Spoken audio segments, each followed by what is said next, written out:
to, the career fair is, what'd you say the date was? September 10th.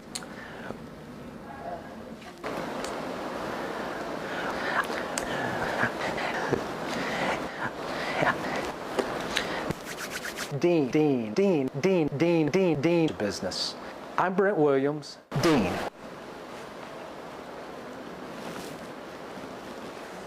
Welcome back.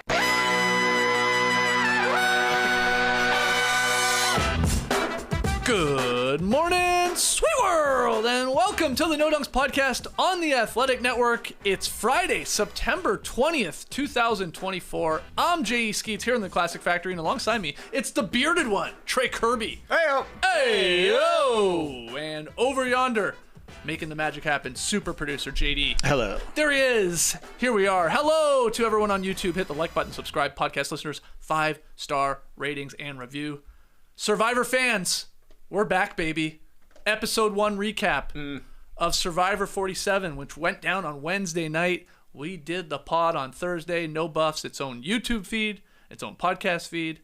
Had a blast with the fellas here and my wife, Nora, who has joined the Alliance, breaking it all down. I thought we did pretty good doing a 90-minute episode for a whole bunch of stuff we had to tune in. Not bad at all. Yeah. 1-to-1 content ratio. Minutes of show with minutes of podcast. That's a good point. Yeah, once you take out the commercials. Throw out their commercials. Yeah, that's right. And this is fun, too. We got No Buffs merch. Drop your buffs, baby. I'm loving this design from Breaking Tea. So go to nodunks.com if you want to get the first ever No Buffs official t-shirt. Great stuff. My mom put in an order last night. We couldn't. And by the way, discount. when I say she put in an order, it means she took a screenshot of our Instagram and says, I need this. Oh, okay. Yes. Yeah, that reminds me. I need to reach out to Breaking Tea and get us our kit of shirts so we can rock on the show. But go to nodunks.com if you want to support the show. Helps us out there. And check out that episode. A perfect time to get in. Only one episode in, so go and join us on No Buffs. Okay, before we get to today's news, and we have a lot of it, and then later on you're going to take us through a sort of quick and dirty WNBA playoff preview. So dirty. Yeah, it's good. Get us all ready for the postseason that starts this weekend. Sunday. Yeah, in the WNBA. I have to know, how was basketball last night? How was our weekly Thursday pickup run? Because I didn't make it out because of a flat tire. The flat man couldn't come through in the clutch. Honestly, people were saying kind of a weird night. Maybe the full moon is getting to people. Uh-oh. Number one rule of the pickup league, everybody's like 40s-ish on up.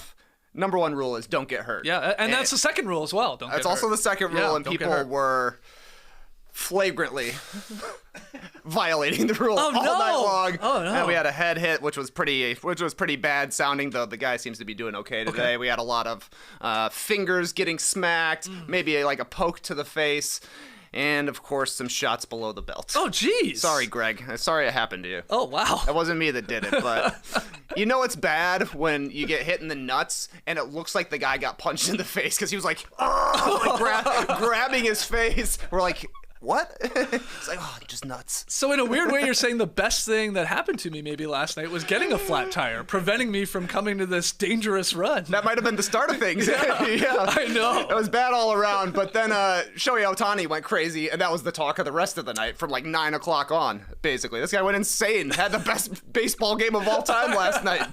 What, he hit 3 dingers? 3 dingers, 2 doubles, 2 steals, 10 RBIs. Yes, and has created the 50-50 club. Actually, 51-51 club now. Amazing. This guy's unreal. Is he going to win MVP as a designated hitter?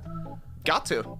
I don't know, but it seems like it. That's amazing. Yeah. Oh yeah, he's also a great pitcher. He just took it off this year. Yeah, they say he's going to pitch in the postseason, possibly. It's amazing. He's going to turn into like Mr. Perfect. He's going to pitch the ball and then run and catch it as well. They should film some stuff like that with him. That's a good idea. Yeah. Okay, let's get to NBA news. We got a whole lot. Cut that baseball music. Jeez.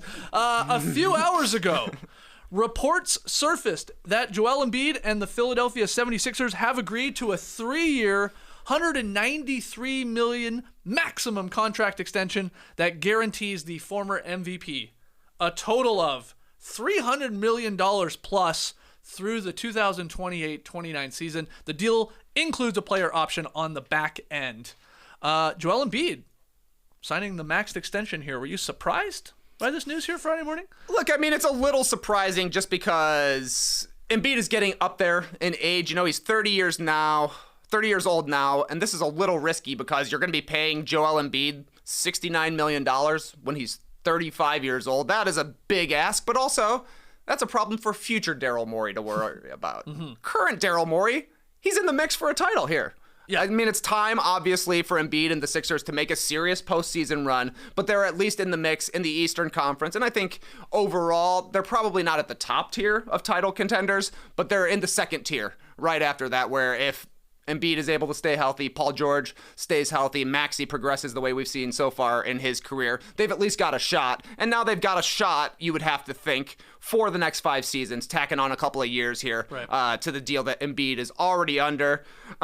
But the question is going to be, and the way people are going to grade this extension in general, how much do you actually win? Like, the regular season stuff with Embiid right now is kind of not matter, I don't think. It wouldn't be surprising if they take the focus away from him winning individual awards and get him healthy for the playoffs. Because if he plays these next 5 seasons and they don't go to multiple conference finals, at least one finals, you're going to think it's a disappointment. Yeah. But it's awesome for the Sixers that he's locking in here, basically saying, I want to be in Philadelphia for the rest of my career. Sad for me. I think I got to retire the future Heat Joel Embiid take.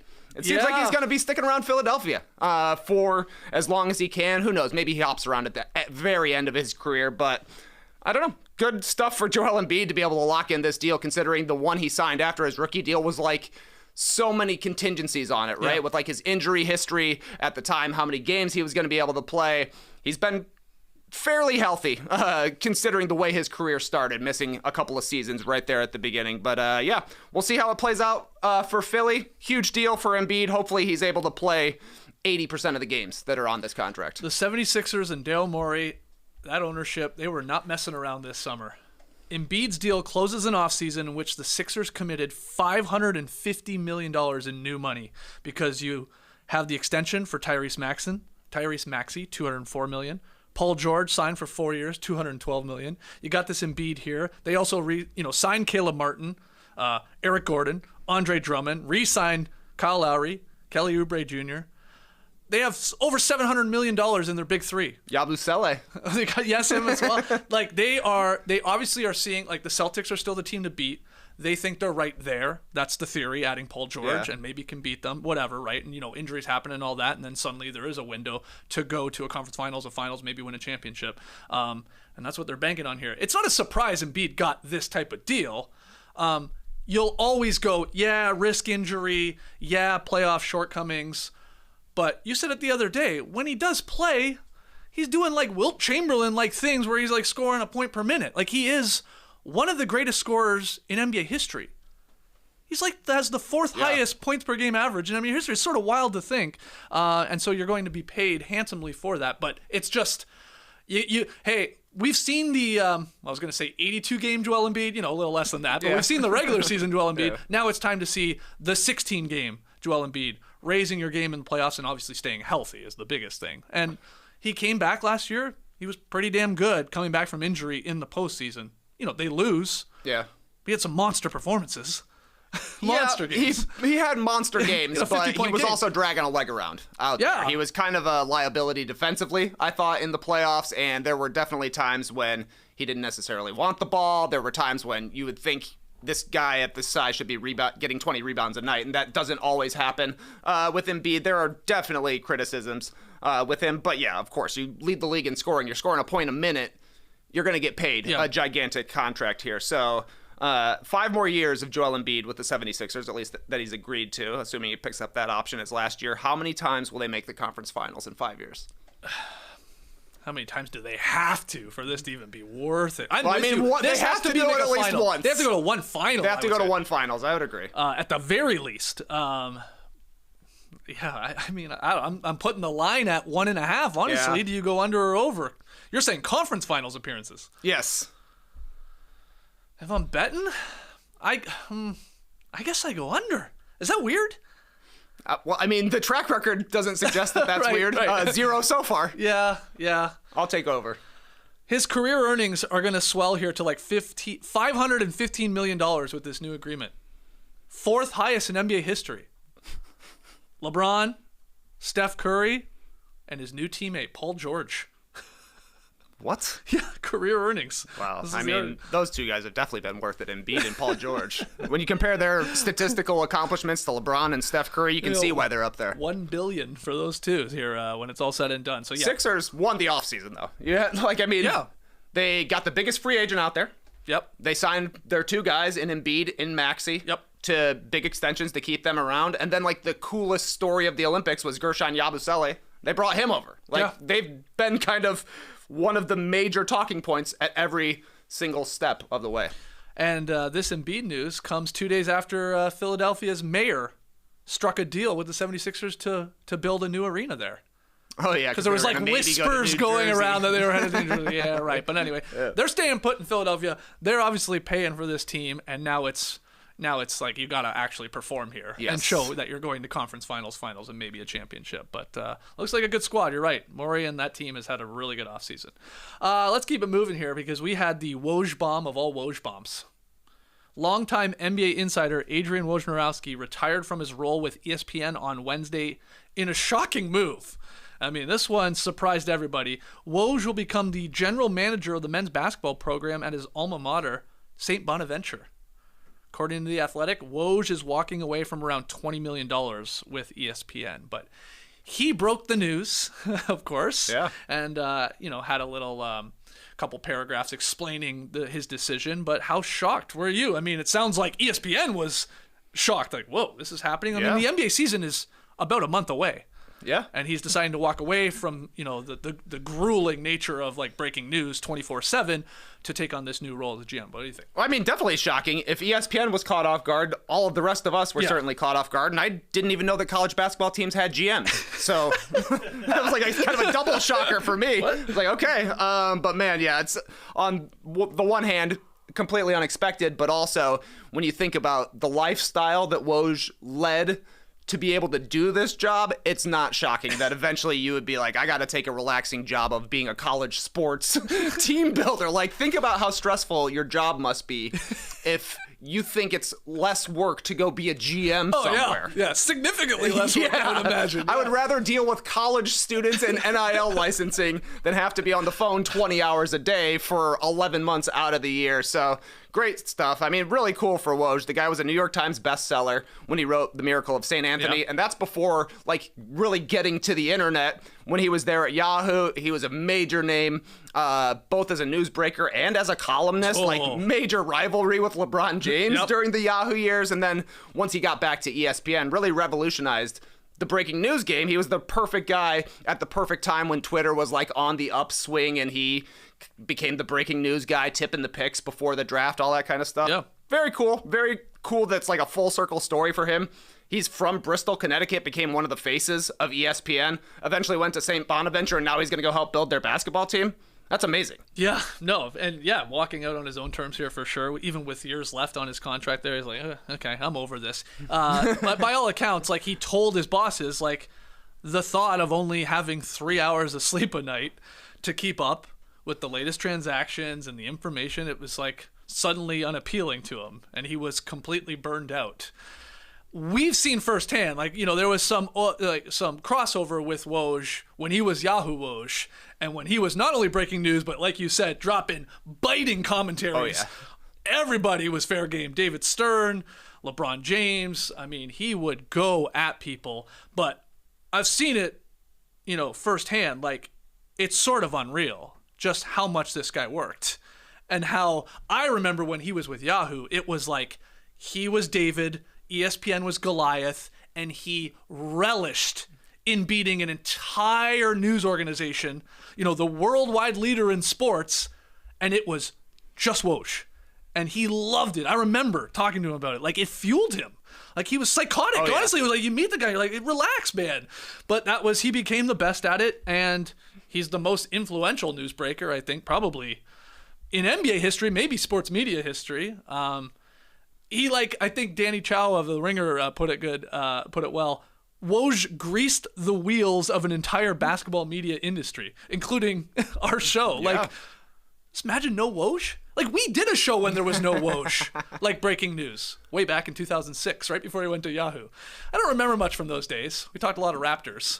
But I know our show got easier once Woj was, like, tweeting everything and breaking every piece of news there was imaginable. And then Shams comes along, and then the rivalry happens. Yeah, exactly. It was, we could still do the show, like trade deadlines, right? But we would be waiting until the 6 p.m. deadline has crossed and the deals are finally done and called in. Now, with the way Woj became a newsbreaker, we're getting the slop days early. We're getting the deals as they're done before they're called in and improved and that kind of stuff. So, yeah, I mean, the immediacy of the internet turned out to just be perfect for Woj. You had to put a crazy amount of hours into it. Like, we had him on our live show 2010, right, when we were traveling around, and he had 2 phones back then. Yeah. I didn't know a lot of guys that had 2 phones in the 2010s. No. Now, if you're doing this job, you got to have at least 2 phones. Yeah, we had him on a live show in New York City. I think Amir Blumenfeld was our other guest on that spot. What a combo. We have to be John the Mulaney only show. pod to have Woj and Amir Blumenfeld on the same show. But I remember, excuse me, Woj was sitting there, we're asking him questions, and he had his head down. He was like working those phones. Talk to Amir. Because it was, summer and it was the lockout actually, and so he was getting all the updates. So yeah, it was wild. I guess my one question from him, taking this job in college at his alma mater, is like the why now.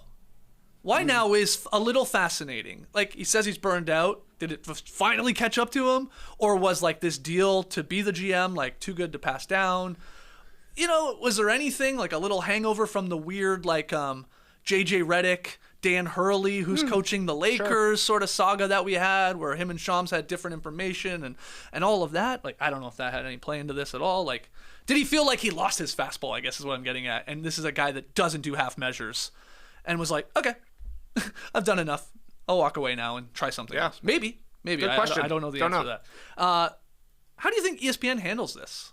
In terms of like who fills that vacuum in the the NBA side of like who breaking knows? news? Yeah, the rumors were all Shams, obviously, right. Chris Haynes from Yahoo, and then Jake Fisher from Yahoo as well. So there are people who have kind of followed Woj's path, becoming newsbreakers, developing your sources, being the first one who's getting the calls from whether it be the agents, the players, the teams, whatever, and then disseminating that information. He made, obviously, reporter, newsbreaker was a job before, but like he showed people this is how you do it in the 21st century. So it'll be one of his accolades, you have to imagine. Yeah. Is Shams the undisputed NBA scoop king now, or will someone battle him? That's what we need to see. He's a scoop maestro. He's a scoop maestro for sure. Call him Cold Stone with all the scoops. So happy trails to Woj. It'll be interesting to see what he can do with St. Bonaventure. I don't know the organization that well. You're not gonna follow St. Bonaventure. No, I don't follow college basketball as it is, but if they are successful or whatever, transfers happen, in this new world of college basketball, it'll be news. He'll still be breaking it. That's a great point. I'm hearing St. Bonaventure signed Andrew Nicholson's brother. That's right. Well, Rick Nicholson. That's the only St. Bonaventure basketball player I know. Wow. Until now. We're going to learn their names. Canadian boy. That's right. Mississauga, I believe, is where he was from. Wow, I hadn't thought about that guy in a while. Played for the Magic. I remember him only as a Magic. He did play for other teams, I think. He was definitely a guy that was, 1920, that looked like he was 35. Oh, he had an old-looking face. Oh, he's got an old face. Old face there, Andrew Nicholson. Okay, so happy trails again to Woj. We got some smaller transactions to let you know about. First, the Cleveland Cavaliers and restricted free agent forward Isaac Okoro agreed to a 3-year, $38 million contract last weekend. In fact, this was the final NBA Woj bomb. This was the final piece. You think this is what did it? He was like, yeah. So I'm waiting for Isaac Okoro news. Yeah. He's like, I can't even take a shower. I gotta wait on Okoro news from Jeff Bartelstein and Hermit Sweeney. I don't know, whoever the fucking agents are. Hermit Sweeney. What a name. Hermit Sweeney. Add it to your great names list, fake names list. Hermit Sweeney. Anyway, a few days later, I'm going to lump these all together. A few days later, the Lakers signed free agent center Christian Koloko to a 2-way contract, giving the team additional front court depth while taking on the 7-1 prospect as a developmental project. He was the 33rd pick in the 22 NBA draft by my Raptors. Missed all of last season with a blood clot issue, though, but the Lakers are going to give him a chance at least. And then finally, the Knicks have signed veteran forward Marcus Morris and guard Landry Shamet to Exhibit 9 deals. Contracts serve as basically training camp invites, so they'll get a chance to make the roster. That's what Exhibit 9 is, huh? Yeah, you got Exhibit 10s, you got Exhibit 9s. You've got Exhibit himself, the rapper. Yeah. I heard you like scoops, so we put Woj in your trunk. There you go. Yeah, you're good there. Scoop my player. Yeah, let's talk about some of these. Well, do you have any thoughts on on Okoro, Koloko, or the Knicks, given these? This is a nice deal here for Isaac Okoro. 3 years, $38 million. Who knows if he ever grows offensively as a player. At least now when he catches a wide open look from three, he's got a good shot of making it. Really good defender. I compare his deal, 3 for $38, to Patrick Williams, who was taken one slot ahead of him in the 2020 draft. Patrick Williams got 5 years for $90 million. Patrick Williams is better, but he's not a lot better than Isaac Okoro, so now that makes me a little sad about the Bulls deal, because I was like, whatever, this is a young guy. You can pay him, but then when you see what the Cavs got Okoro for, you think maybe the Bulls could have negotiated better. Sure. But, the Bulls are usually making good deals. So I was a little surprised. But, yeah, I think this is nice. The Cavs, for all the talk we had about are they going to split up Mobley and Allen, are they going to split up Mitchell and Garland, what they've done the past 2 seasons is stress continuity, right? Like, they brought back all of those guys, including Karis LeVert on the outside, and they've added to their team with Strus and Niang last year. So, yeah, the Cavs, who knows if they're able to take another step and get to the next level in the Eastern Conference, but they've got a good team. They've been playing together for 3 or 4 seasons now, so the mind meld is growing. Yeah, and they're playing the off-season coaching card. Yep. It's like, okay, we're a good team. We're not going to switch it up. I know everybody wants us to trade one of our star guards, one of our sort of like young, promising bigs, but we're not going to do that. Instead, new coach. Kenny Atkinson time. It's similar, but quite different because of the players involved, like the Suns getting Budenholzer. It's like, well, we're committed to this team, and that's with the big three and all the pieces around them. We'll work around the fringes, but we'll just go with the new coach, see what they can get out of this squad. Obviously, health comes into play here too, but yeah, that is a good deal. I thought that as well. I was like, wow. That's good work by the Cavs, and Okoro obviously has a role on that team. He's like their best defender. Yeah. Whether he's starting or coming off the bench, you need that in a postseason. Hey, go try and shut down star wing player, or at least contain him. And if you're going to do that, you also have to be able to at least be somewhat of a threat that you can maybe hit a three and space the floor a little bit. Well, he's not, but that's okay. No, but has he improved? Yes, but no, he's not a knockdown shooter. Any other thoughts on any of the other little minor moves there? Not really. No, I mean, it's cool that Christian Koloko is going to be back in the NBA. Yes. Yeah, it's good for him. A good roll of the dice for the Lakers, but ultimately, maybe he could be Jackson Hayes, right? That's kind of what they're thinking. But the Lakers don't have a lot of depth, and definitely not at the big man spot. So I think this is a worthwhile gamble for them to at least try it out. Yeah, all right, let's get to some leaks. The NBA usually unveils its latest batch of City Edition jerseys in November. But fans got a early look at these because, yeah, they leaked, baby. You have to assume these are real. It'd be really weird if they weren't. Yeah. They're all fake. But here, for everybody on YouTube, we're showing you all 30 of them on one screen here, on one shot. We've done some short-form content around these already. I picked out 5 of my favorites. You picked out 7 of the worst ones. Yeah. It definitely feels like, not only this season, but the last couple years, the misses outnumber the gems. The misses definitely outnumber the gems. and that feels like it with this crop here as well. But what do you think? Yeah, if I were going to go through all these, I'd be up on 6 or 7. Okay. Yeah. I think the 5 you named were pretty much the best ones. I would add, I like the Hawks. I just like white and baby blue together. Okay. It feels like a mashup of a lot of their jerseys they've had. I also like the Golden State one. I don't think many people do, but in general, I like a jersey that has a circle graphic on the front, so I think that one's okay. The Pistons is maybe my favorite. I love that. Yeah. I sort of like that cream colored with that little, orange, and I love the word mark. Same, yeah. It looks good. I like a cream jersey. It reminds me of the Boston Red Sox. I don't know why. I feel like Ted Williams would wear that jersey if you were an NBA fan these days. And the other two I would throw in the mix. I think Denver's 5280 is an improvement over the one they wore last year.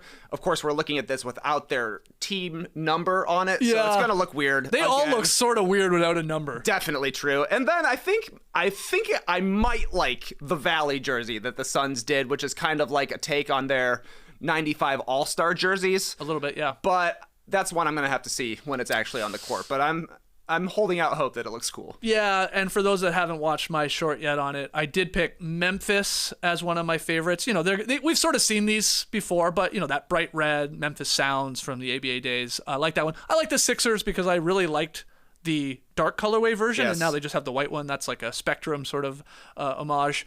The Raptors, we got a Vince Carter Duncan Dino, which is sort of amazing. That's got to be the first jersey on a jersey. Yeah, I have to think. I think so. Yeah, it's sort of like a Miami Dolphin, dolphin on a dolphin helmet on a dolphin. Yeah, that's funny. I like the bones. You can't really see them on this graphic, but the NOLA, the New Orleans jersey there has, the bones are their dollars all over it. But I like the colorway there. And what was the other one I liked? I can't remember. I'm trying to think. Pistons. Looking at this. Yeah, we talked about the Pistons. Yeah. And then, you went through the ones that suck. And I mean, like, what's the worst one to you? Is it the Celtics? The Celtics is so bad. I don't like the Celtics, for sure. But for me, the Mavs, I think, is my least favorite just because it is so boring.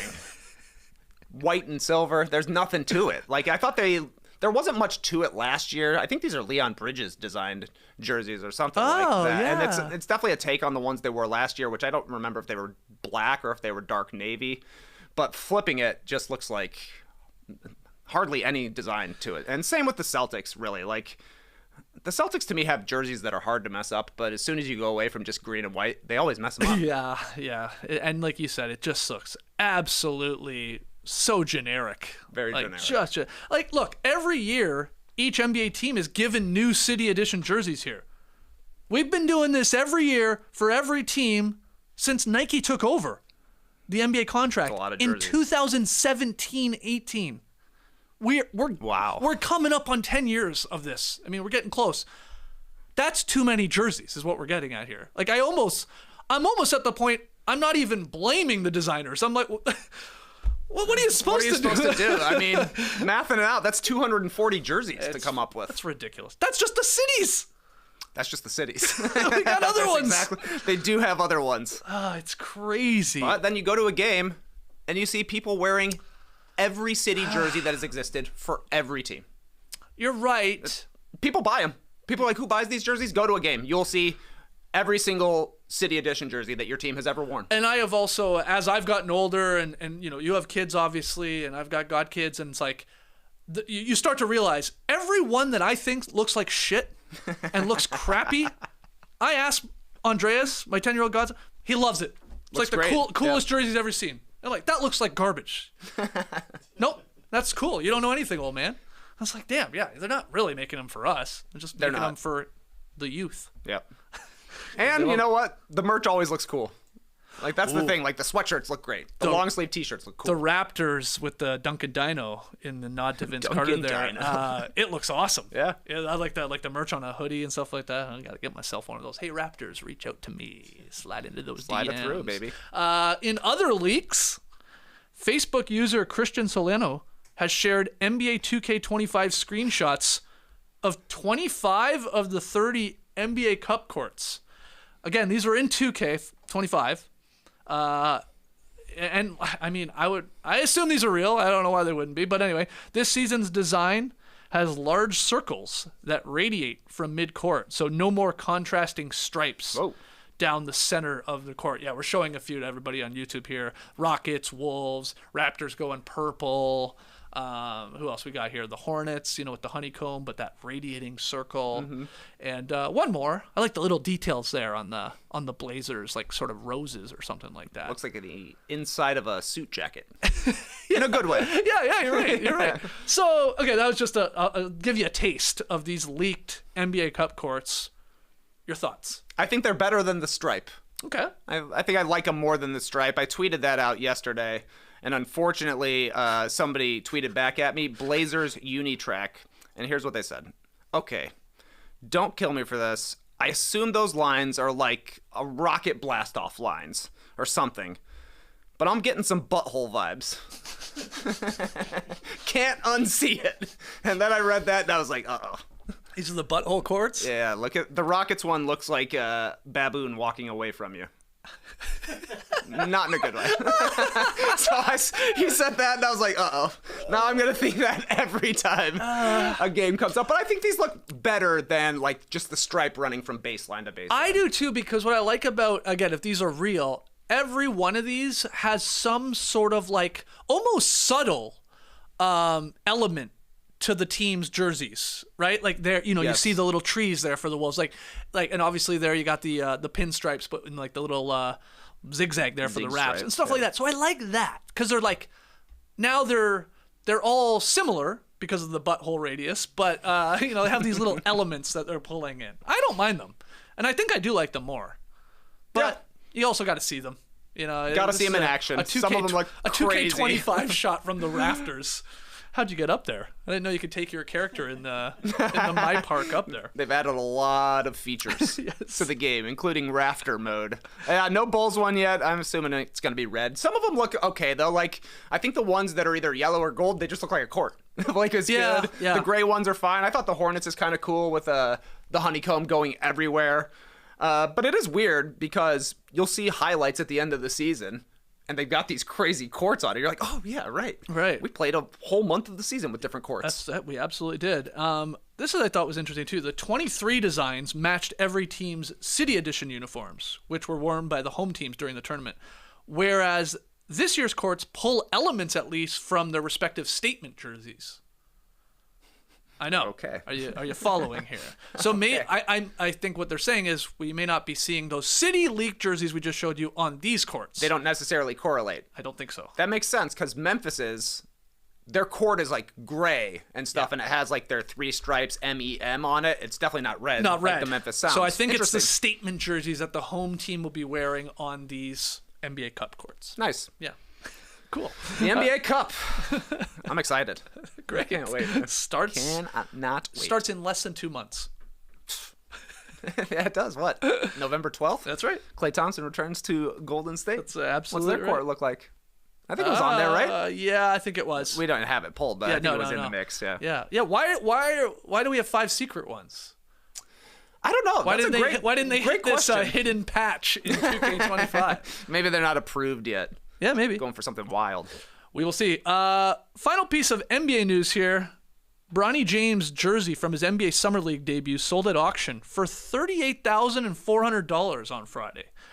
The jersey was originally estimated to sell for $6,000 to $10,000. Bronny's Summer League jersey, a game in which I think he scored 2 points.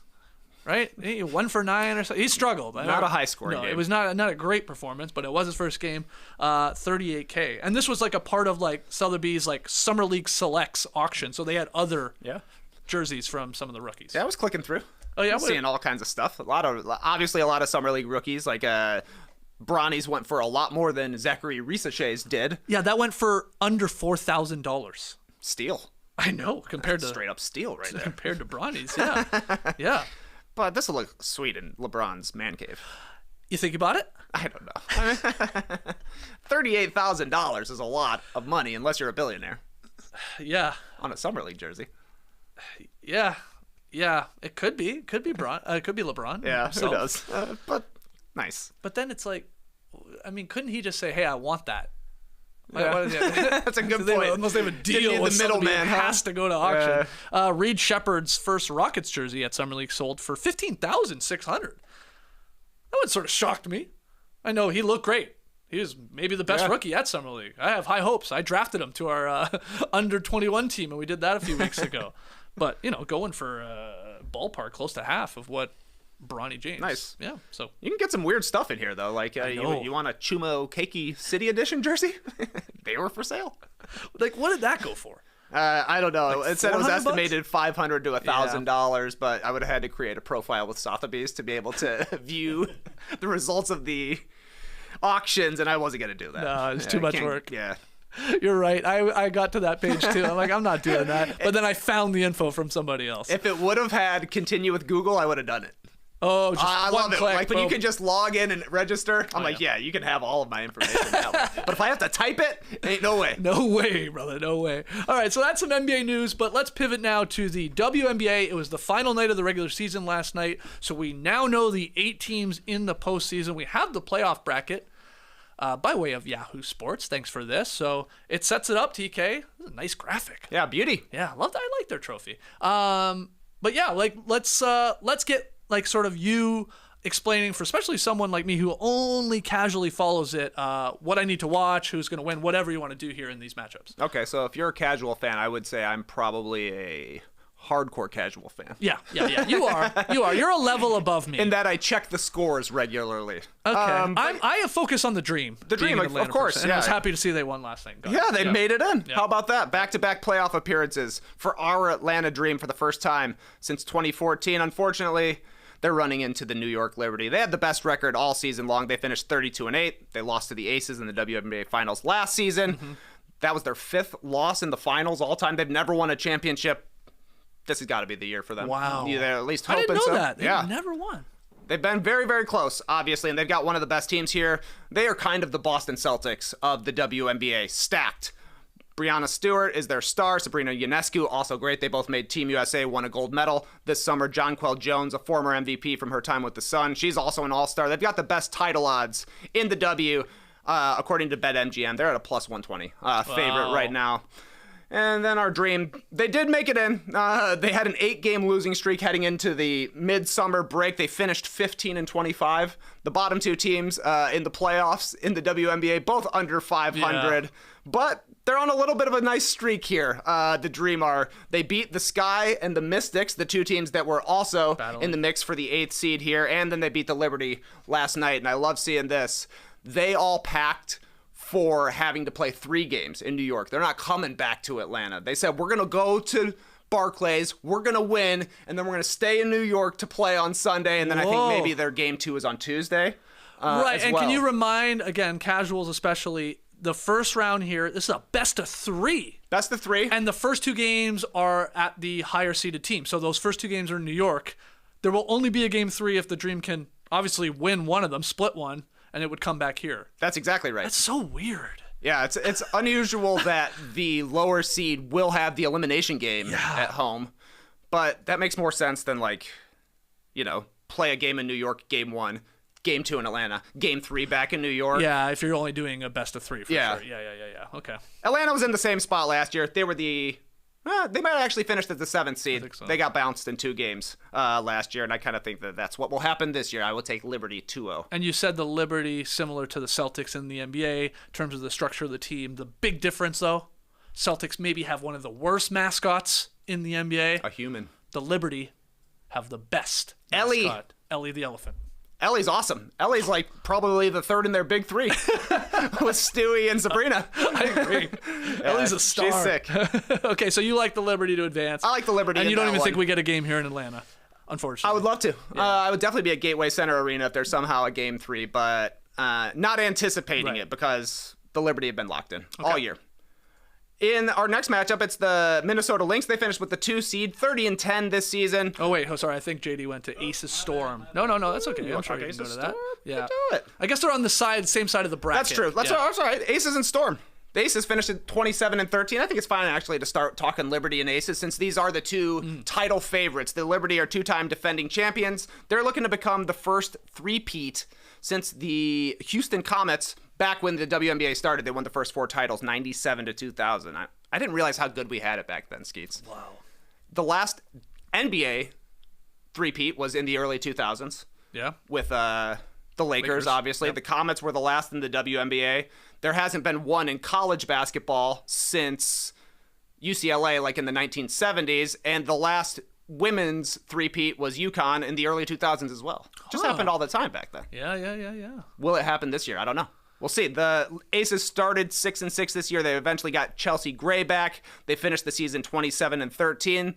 The difference this year, last season, best defense in the league by far. They may have even set records at the time. This year, not nearly as locked in. They're only 5th in defense. They don't have a ton of depth because 4/5 of their starting lineup is number 1 overall draft picks. So you run out of money eventually to play players, but they have the 2nd best title odds according to BetMGM, and of course they have A'ja Wilson, who is going to win her 3rd MVP. She's the first WNBA player to score 1,000 points in a season. She also broke the record for most rebounds in a season. She's like, I don't even try and rebound. Jesus. She averaged 27 points per game this season. Yeah. Number They're 2 saying, in the league one was of the 22. greatest seasons across all sports. Yes. Yeah. 27 per game, 12 rebounds per game, 2 steals, 2.5 blocks. Jesus.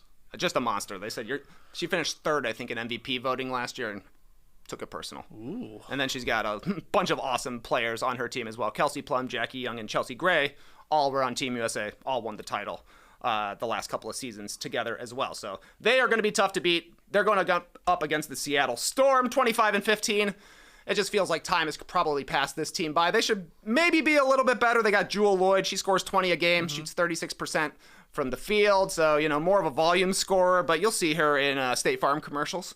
Handling in the living room. Nneka Ogwumike's there. Skylar Diggins-Smith. They're both still pretty good, 15, 16 points a game, but they're just towards the end of their career. They're getting into their 30s. Ezzy Magbagor block shots. Aces 2-0 in this one as well. Oh, you think so? Yeah. And so there's no reconfiguring of the bracket, right?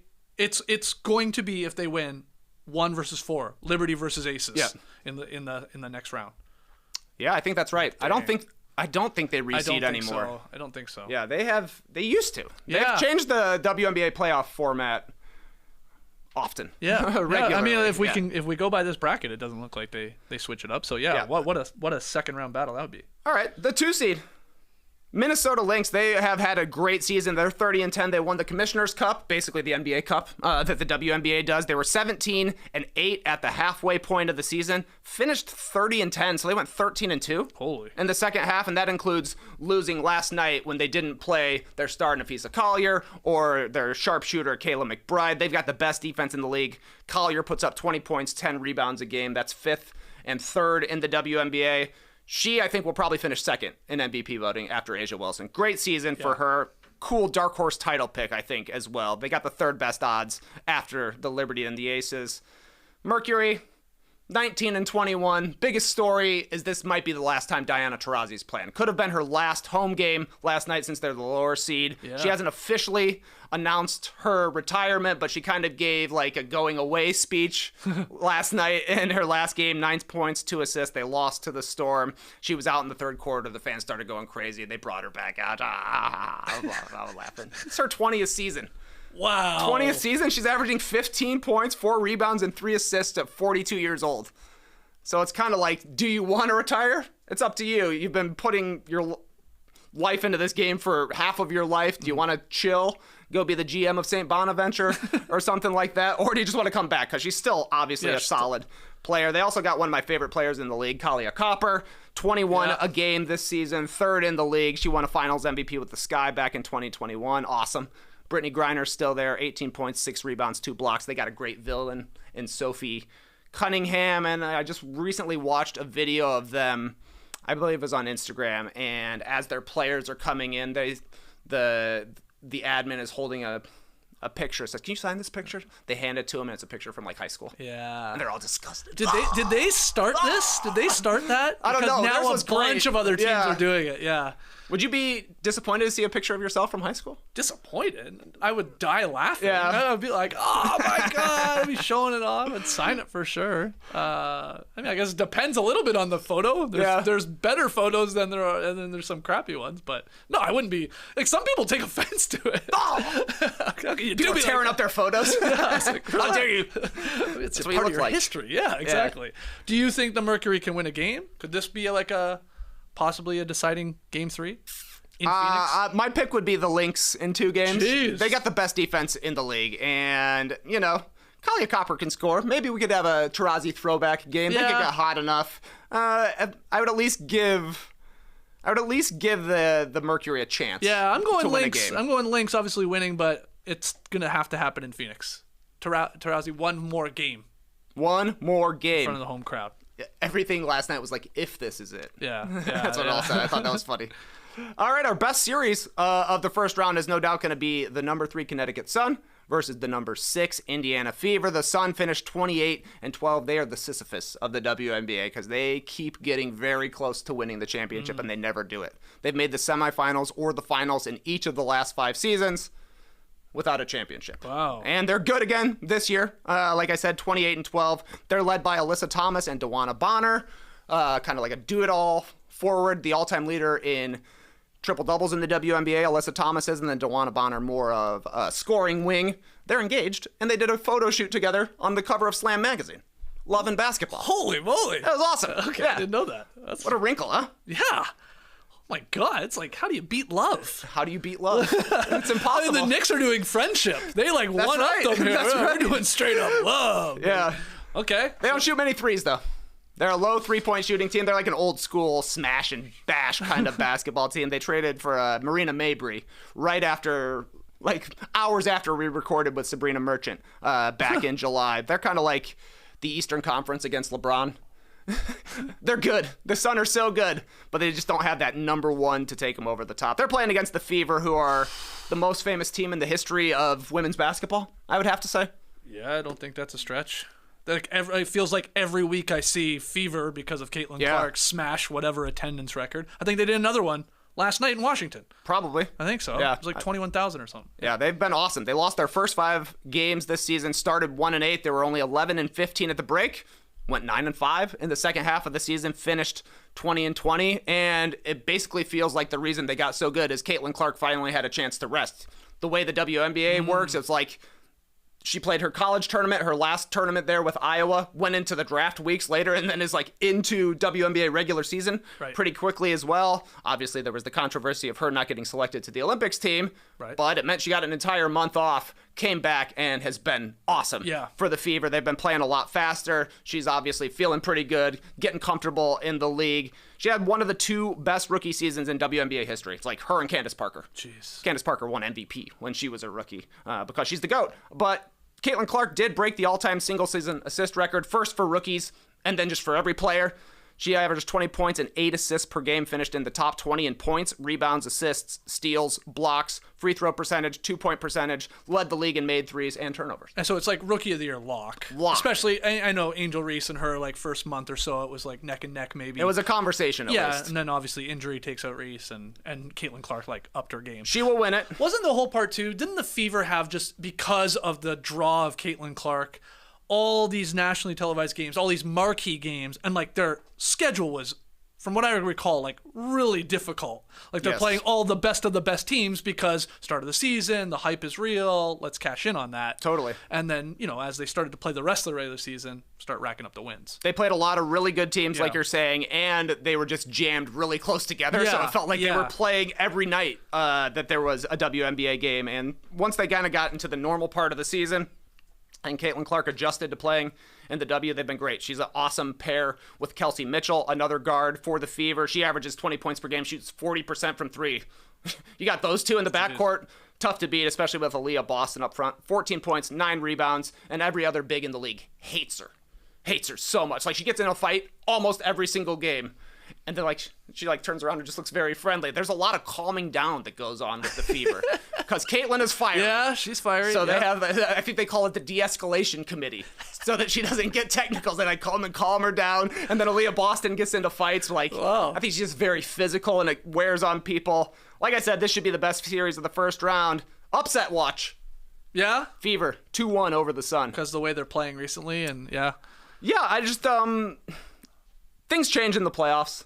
But I don't think that the Sun can score with the Fever. As long as they're able to play their game, get into the open court, and shoot a bunch of threes, it's definitely a possibility that Indiana could knock off Connecticut here. The Sun, though, are favorites in this series. I think they're a minus 185 according to BetMGM. Okay, so Liberty Aces, who would you have winning that in the second round going to the final? I would pick the Aces. Whoa, okay. And then, hypothetically, Lynx versus Fever. You got Clark keeping the dream alive, or is that Lynx with the defense? I would pick the Lynx. Okay. Yeah. And then Aces Lynx. Aces. It's a three-peat, baby. Wow, TK's calling it. A hardcore casual. Hardcore casual. Good stuff. Good breakdown. You caught me up. I'm hyped. This starts on Sunday, you said. Sunday. All right. 4 games on Sunday. Sunday. Everybody's playing. It starts New York's at 1. Connecticut, Indiana at 3. That one's on ABC. A lot of eyeballs for sure. Phoenix, Minnesota, that's at 5 p.m. ESPN. And then Seattle, Las Vegas, 10 p.m. ESPN, which I assume means we're waiting until after Sunday Night Football. There you go. I don't know who's playing. Yeah. Okay. Great stuff. In other WNBA news, too, professional women's basketball returning to Rose City for the first time in more than 2 decades after the WNBA announced Wednesday that it has awarded Portland an expansion team that will begin play in 2026. League record $125 million for this franchise. That was $10 million more than the ownership group in Toronto paid for its expansion team, which is coming in 2025. Yeah, but Portland will join the WNBA as the league's 15th franchise after we know that San Francisco and Toronto are coming. So Portland. And I'll be honest, I had forgotten Portland had a WNBA team. It wasn't there long. What was their name? Portland Fire. It was there 3 seasons. Okay. Yeah. Interesting. I don't. My gut says they won't go back with that. Yeah. It was 2000 to 2002. That's it. But Portland getting it. Yeah, so we got Golden State Valkyries start next season, Yep. And then Toronto and Portland are there for the next 2. Yep. Portland, their team does not have the same ownership as the Trailblazers. Nope. Just like the Raptors don't have any ownership over the Toronto franchise, so I'm guessing the names won't have anything to tie in. Right, which, right. like, when you think back, it's like Trailblazers, Fire. Maybe was that's the link. the link there. Yes. Portland, though, they do have the same ownership as the National Women's Soccer League team that plays in Portland, the Portland Thorns. That's a cool name. Yeah, that's good. Every rose has its thorn. And Portland is famous for the roses. I don't think Portland Roses necessarily sounds great as a basketball team, but man, really. Thorns is cool. And they got a sweet logo. Yeah, it's a good That name. looks cool. Well, what else do they have? What other was it? Must be MLS. Is it Timber? Timbers? Yeah, Timbers. Okay, yeah. Well, maybe it's timber. I don't know. No one knows. You know, when you yell when a tree's falling in a forest. It's timbers. Yeah. It should be timber. Yeah. That's okay. Timbers. Yeah, you don't yell timbers is what I was 2 going of to say. them are falling. Paul Bunyan, maybe, just chopping them all in one swing. But yeah, the league is still planning to add a 16th team as well. I know the commissioner's on record saying that because this league, WNBA, it's a damn rocket ship. Like, get in right now. Maybe we can pull some money together. But Philadelphia, Denver, and Nashville are all among cities that have been most often reported as that potential 16th slot. Cool. Which I think they do want to bring in, not next year, but yeah, when we start talking Toronto and Portland. So maybe that would be announced somewhat soon. Philly, Denver, Nashville. Nashville seems like a curveball. A little bit, yeah. With no. I mean, Philly and Denver obviously NBA have team. NBA teams. Maybe that's like the Tennessee, the though. allure. I mean, Tennessee is a women's, or at least they were a women's college basketball powerhouse. Yeah. Similar to how Connecticut has a team because UConn is a powerhouse in women's NCAA as well. It's a good point. I don't know how they've been since Pat Summitt passed away, though. I don't know if they've been at the same been level, but following? they got a big fan base there, so I'm sure that makes sense. So we will see. So enjoy the WNBA playoffs this weekend. We'll call it there. We will have new No Dunks content next week. So make sure you subscribe, and hit the like button, and share the show. 5-star ratings and reviews. And we will be back next week with a few as we get closer and closer and closer. Yeah, we are 1 month and change from the start of the NBA season, which is, man, it's almost here. So we'll start, again, gearing up to our sort of prediction content, you know, where we start looking at the awards and looking at the over-unders and stuff like that. We're getting closer. But thanks for joining us. Until next time, Clipper Bros. You heard it here first. Have a great time. Turn up. Love you guys. Awesome. Thanks for joining us, and I always forget about thinking of a quote beforehand. Yeah. Like Portland Fire, is there anything there? Nope. Nah. Got nothing. Have a great weekend. There you go. Have a tremendous weekend. Oh, it's the Falcons playing Sunday night. It's the Falcons Chiefs.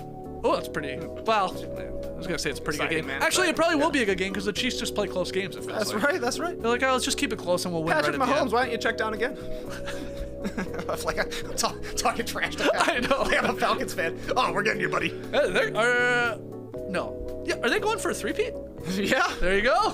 Might be the year of the three-peat. Three-peats are back? Three-peats are back. There, that's your quote. Finally. We got there. Brace the weekend, people.